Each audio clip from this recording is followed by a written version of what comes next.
మహారాజు అయినటువంటి రావణుడి దగ్గరికి వచ్చాడు విభీషణుడు.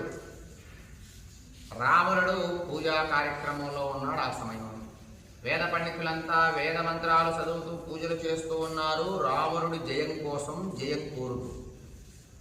అటువంటి సమయంలో ఉదయాన్నే విభీషణుడు వచ్చాడు రావణ భవనంలోకి. ఆ లోపలికి రాగానే ఒక పూజా మందిరంలోకి రావడం జరిగింది. అందరూ వేద మంత్రాలు చదువుతూ ఉన్నారు. రావణుడు ఒక సింహాసనం పైన కూర్చున్నాడు. నమస్కరించాడు విభీషణుడు. రావణుడు చూశాడు విభీషణుడిని. చూసి కనుసైగ చేశాడట, ఫలానా చోట కూర్చోమన్నట్లుగా.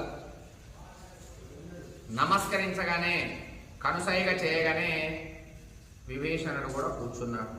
ఏ సమయంలో ఎవరి దగ్గరికి వెళ్ళినప్పుడు ఎలా ఉండాలి, వారు కూర్చోమన్నప్పుడే మనం కూర్చోవాలి, వారు కనుసైగను బట్టి మనం అనుసరించాలి, ఇలాంటి విషయాలన్నీ బాగా